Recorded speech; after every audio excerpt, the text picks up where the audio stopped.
Voter সজল reporter যে আপনার vote কেন্দ্রে ভোটাররা এসেছিলেন, একজন শিশু এসে ভোট দিতে চাইছিলেন, ভোট কেন্দ্রের লাইনে দাঁড়িয়েছিলেন।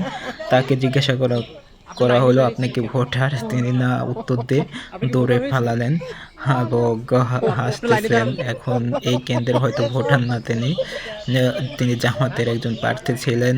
ভোটারের ভোট ভোটার কেন্দ্রে অনিয়মের ঘটনা ঘটতেছে শেরপুর ৩ আপনার আসনে। আজকে ওনাকে জিজ্ঞাসা করা হয়েছিল আপনার সাথে এসেছে, তিনি না বলছেন। আপনি কি ভোটার অবশ্য দেখে আপনারা সিরিয়ালে কেন দেখতে পাচ্ছেন এই যে এই শিশুটি লাইনে দাঁড়িয়েছিলেন, দৌড় দিলেন আমাদের রিপোর্টারটিকে দেখে, এবং পরবর্তীতে কিছুক্ষণ পরে আবারও আরেক কেন্দ্রে অনিয়মের ঘটনায় এবং দুই সংঘর্ষ, জামাত এবং বিএনপির সংঘর্ষে অনেকক্ষণ চলে। তারা তাদের নিজস্ব মারামারিতে এবং হট্টগোলের সৃষ্টি হয়। সে প্রশাসনে অনেক মহিলাদেরকেও মারধর করা হয়। এখানে ছেলেরা অনেক মারামারির মাঝে ভোট কেন্দ্রে অনিয়মের কারণে মারামারি শুরু হয়ে যায়। এই মাঠের মধ্যেই তারা একের পর এক বিএনপি এবং জামাতের যে সংঘর্ষ রয়েছে, সে সংঘর্ষ অবশ্যই এরা সমর্থক, যারা মারামারি করতেছেন সবাই বিএনপি এবং জামাতের সমর্থক রয়েছে। এখানে মারামারির অংশ হিসেবে চলে আসছে কিছু ভোটের অনিয়মের কারণে এইগুলো ঘটনা ঘটেছে। জানি না এই দ্বারপ্রান্তে কি হয়ে দাঁড়ায়, তবে অবশেষে কি হবে সেটা দেখার বিষয়। আপনাদের মাঝে সকলদের কাছে তুলে ধরতেছি আজকের শেরপুর ৩ আসনের ভোট কেন্দ্রের দৃশ্যটি। আপনারা অবশ্যই আমাদের সাথে থাকবেন এবং সব সময় আমাদের চ্যানেলের পাশেই থাকবেন। যারা সাবস্ক্রাইব করেন অবশ্যই সাবস্ক্রাইব করে সাথে থাকবেন। এখানে বিএনপির এক কর্মী আসছেন ভোট দিতে, ঠেলে জাল ভোট দেওয়ার জন্য চলে আসছেন। তাকে সন্দেহজনকভাবে ধরছেন, ধরে তাকে জিজ্ঞাসাবাদ করা হচ্ছে। বিএনপির লোকজন চেষ্টা ভূমিকা রাখতেছে। এই মুহূর্তে আপনারা দেখতে পাচ্ছেন জামাতের যে প্রার্থী রয়েছে শেরপুর ৩ আসনে, তিনি ভোট বর্জন করছেন।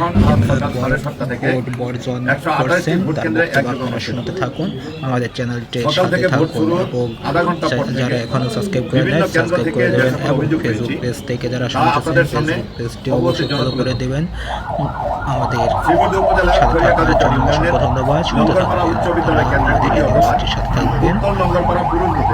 সহকারী presiding officer Mohammad Khairul Alam voter উপস্থিত হওয়ার পূর্বে ব্যালটের পিছনে একাধিক সিল ও স্বাক্ষর করে রেখেছেন। বিষয়টি আমি জামাত প্রার্থী হিসাবে জানতে চাইলে সহকারী প্রিসাইডিং অফিসার মোহাম্মদ খায়রুল আলম ভুল স্বীকার করেন এবং পরবর্তী পর্যায়ে এমন হবে না এই মর্মে প্রিসাইডিং অফিসার মোহাম্মদ আব্দুল রুবের সামনে ক্ষমা প্রার্থনা করেন। লঙ্গরপাড়া সরকারি প্রাথমিক বিদ্যালয়ের প্রত্যেকটি বুথের ব্যালটগুলোতে পূর্ব থেকে সহকারী প্রিসাইডিং অফিসারগণ ব্যালটের সিল এবং স্বাক্ষর করে রেখেছেন। বিষয়টি বিজ্ঞ এক্সিকিউটিভ ম্যাজিস্ট্রেট মুর্শেদ আলম সাহেবকে অবহিত করলে তিনি বিষয়টির সত্যতা নিশ্চিত করেন এবং সহকারী প্রিসাইডিং অফিসারগণ অন্যায় করেছেন বলে স্বীকার করেন এবং তাদেরকে এ ধরনের কার্যক্রম থেকে বিরত থাকার জন্য তিনি নির্দেশ দেন। আমি জামাত প্রার্থীকে তিনি পরবর্তীতে ব্যালটে আর কোনো সিল মারা হবে না বলে এই বিষয়টি নিশ্চিত করেন। মামদাবাড়ি দাখিল মাদ্রাসা কেন্দ্রে বিএনপি নেতা কাজী আবু তাহের ভোটারদেরকে প্রকাশ্যে সিল মারতে বাধ্য করেন। এ বিষয়ে জামাতের পুলিশ সাইফুল মালিক বিরত থাকতে বললে এক পর্যায়ে ধাক্কাধাক্কির ঘটনা ঘটে। এই কেন্দ্রের জামাত মনোনীত প্রার্থী আমি মাসুদুর রহমান যখন উপস্থিত হই, প্রত্যেকটি বুথের ব্যালটের অপর পার্শ্বে সিল ও স্বাক্ষর করার বিষয়টি অবহিত করলে তারা সকলেই ভুল স্বীকার করেন। শ্রীবর্দী ইসলামিয়া কামিল মাদ্রাসা কেন্দ্রের শ্রীবর্দী উপজেলা বিএনপি সাধারণ সম্পাদক আব্দুল্লাহ আল মামুন দুলাল, শ্রীবর্দী পৌর বিএনপির আহ্বায়ক ফজলুল হক অকুল, শ্রীবর্দী পৌর ছাত্র দলের আহ্বায়ক শুভন শাহরিয়ার রাফি, বিএনপি নেতা প্রণব, সাবেক ছাত্রদল নেতা রাজু, সাবেক ছাত্রদল নেতা জিয়াউল সহ বিএনপির নেতা কর্মীরা প্রত্যেক বুথ দখল করে ভোটারদেরকে প্রকাশ্যে সিল মারতে বাধ্য করেন। শ্রীবর্দী পৌর জামাতের প্রচার সম্পাদক ও জামাতের আমি এমপি প্রার্থী মাসুদুর রহমানের ভাগিনা আল সাদিক মিতুলকে নির্বাচনের পরের দিন বাড়ি থেকে তুলে আনার হুমকি দেন, ভয়ভীতি দেখান ও অকথ্য ভাষায় গালাগালি করেন। কেন্দ্র থেকে পুলিং এজেন্টদেরকে বের করে দেন, প্রকাশ্যে ব্যালট ছিনতাই করে সিল মারতে থাকেন। সামগ্রিক বিষয়ে শ্রীবর্দী উপজেলা যুব বিভাগের সভাপতি আমির হামজা মিস্টার প্রশাসনকে অবহিত করতে গেলে প্রশাসনের সামনে শ্রীবর্দী উপজেলা বিএনপির সদস্য সচিব ও শ্রীবর্দী পৌর বিএনপির আহ্বায়ক ফজলুল হক চৌধুরীর নেতৃত্বে বিএনপির নেতা কর্মীরা তার উপর অতর্কিত হামলা করে মারাত্মকভাবে আহত ও জখম করে। বর্তমানে জামাত নেতা আমির হামজা মিস্টার শেরপুর সরকারি সদর হাসপাতালে চিকিৎসাধীন রয়েছেন। শ্রীবর্দী সরকারি কলেজ কেন্দ্রে জামাতের ভোটার স্লিপ বিতরণের সময় শ্রীবর্দী উপজেলার সাবেক আহ্বায়ক জুবাইদুল ইসলাম রাজনের নেতৃত্বে প্রায় 1 থেকে 150 জন বিএনপি নেতাকর্মীরা জামাত কর্মীদের হাতে থাকা ভোটার তালিকা, স্লিপ, গুরুত্বপূর্ণ নথিপত্র জোরপূর্বক ছিনিয়ে নিয়ে যায় ও ভয়ভীতি প্রদর্শন করা হয়। সরকারি কলেজ কেন্দ্র থেকে জামাতের এজেন্টদেরকে বের করে দেওয়া হয়। ঝগড়াচর উচ্চ বিদ্যালয় কেন্দ্রে জাল ভোট দেওয়ার সময় আমি ব্যক্তিগতভাবে বিএনপির কর্মীকে হাতে নাতে আটক করে প্রিসাইডিং অফিসারের কাছে হস্তান্তর করি। সকাল থেকে ঝগড়াচর কেন্দ্রে ব্যাপক জাল ভোট প্রদান করা হয়েছে এবং ঝগড়াচর কেন্দ্রে আমি থাকা অবস্থায় পরবর্তীতে আরেকজনকে পুলিশের মাধ্যমে জাল ভোটকারী তাকেও প্রিসাইডিং অফিসারের নিকট হস্তান্তর করেছিল। ঝগড়াচর সরকারি প্রাথমিক বিদ্যালয় কেন্দ্র একই অবস্থা বিরাজমান। এখানে জাল ভোট বিএনপি নেতা কর্মীদের অযাচিত আনাগোনা দেখা যায়।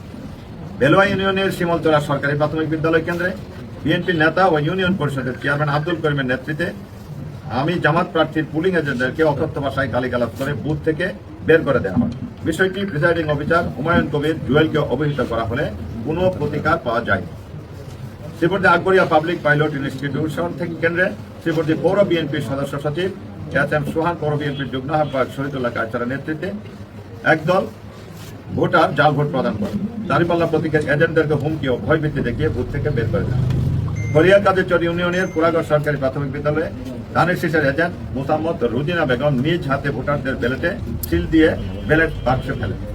প্রিসাইডিং অফিসার আবুল কালাম আজাদকে বিষয়টি অবহিত করা হলে তিনি এ ব্যাপারে কোনো পদক্ষেপ গ্রহণ করেন না। শ্রীবর্দী সদর ইউনিয়নের উত্তর শ্রীবর্দী সরকারি প্রাথমিক বিদ্যালয় কেন্দ্রে জামাত কর্মীদের হামলা কাকিলাকড়া ইউনিয়নের গড়খোলা সরকারি প্রাথমিক বিদ্যালয় কেন্দ্রে জামাত এজেন্টদেরকে অকথ্য ভাষায় গালিগালাজ করে বুথ থেকে বের করে দেওয়া হয়।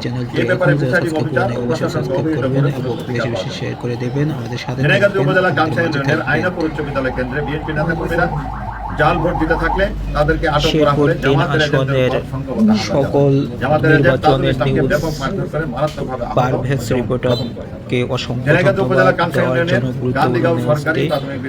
অসংখ্য ধন্যবাদ। যারা এখনো সাবস্ক্রাইব করে নেয় আমাদের চ্যানেলে, অবশ্যই চ্যানেলটি সাবস্ক্রাইব করে আমাদের সাথে থাকবেন। ভিডিওটি ভালো অবশ্যই শেয়ার করে দেবেন। নির্বাচনের সকল যাবতীয় নিউজ আপনাদের সবার আগে আমরাই দিয়ে থাকি। আমাদের সাথে আমাদের সঙ্গে থাকবে। নির্বাচনী প্রচারণায় আজকে শেরপুর নির্বাচন শেরপুর 3 আসনের নির্বাচন চলতেছে। নির্বাচনকালীন জামাত প্রার্থী পদত্যাগ ঘোষণা করেছেন।